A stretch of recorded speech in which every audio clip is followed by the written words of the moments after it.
parti pour la chronique des marchés, une chronique hebdomadaire à retrouver sur TV Finance avec aujourd'hui Jean-Patrice Prudhomme. Bonjour Jean-Patrice. Bonjour Aude. Vous êtes directeur du pôle allocation et gestion chez Mileis Banque. Alors le mois de mai-juin, c'est bien souvent celui des dividendes, les annonces d'abord en moment des résultats et puis les détachements. Alors à quoi s'attendre cette année? Est-ce qu'ils sont à la hauteur des attentes et de la reprise économique? Alors ce que l'on peut dire, c'est que la saison dite dividende est bien meilleure cette année que l'année dernière.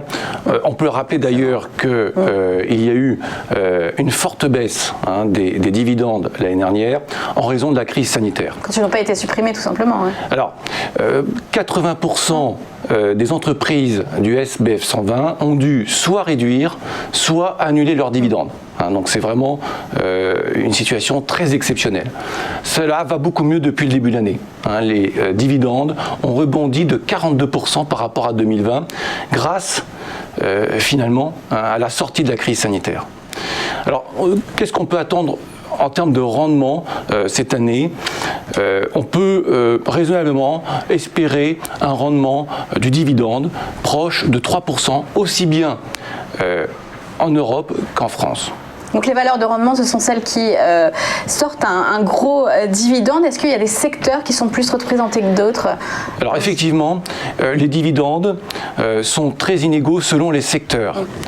Donc si on prend par exemple les secteurs qui distribuent le plus fort rendement, eh bien on peut citer la banque, l'assurance, l'énergie, les services aux collectivités et les télécommunications.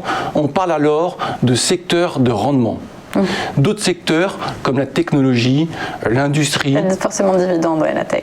Exactement, et même la santé ont des rendements plus faibles, mais des perspectives de croissance plus fortes. Parce qu'ils investissent. Et ils investissent et ils réinvestissent leurs bénéfices. On parle alors de secteurs de croissance. Nous préconisons chez Mileis de bien diversifier entre ces deux types de secteurs pour jouer la complémentarité entre le thème du rendement et le thème de la croissance. Donc rendement contre croissance, quels sont les avantages des valeurs de rendement ? Alors les entreprises de rendement investissent beaucoup et entretiennent une croissance de long terme pour valoriser finalement l'entreprise et apporter de la performance sous forme de plus-value pour les actionnaires. Et alors, est-ce qu'elles ont une place dans une stratégie assez conservatrice ou assez conservatrice au niveau de la stratégie de l'allocation où les gens ont beaucoup d'obligations notamment? Alors, effectivement, on pense traditionnellement aux obligations pour mettre en place des stratégies de revenus. On voit que les valeurs de rendement ont la possibilité de jouer ce rôle de manière très avantageuse. Je voudrais d'abord dire le premier avantage des valeurs de rendement, c'est la contribution à la performance. En effet, le dividende représente environ 40% de la performance des actions européennes sur longue période. Il est très intéressant de réinvestir ces dividendes en actions, comme le montre d'ailleurs l'indice CAC 40 dividendes réinvestis. Le deuxième avantage, et oui, il est au plus haut, le deuxième avantage, c'est la contribution à la régularité.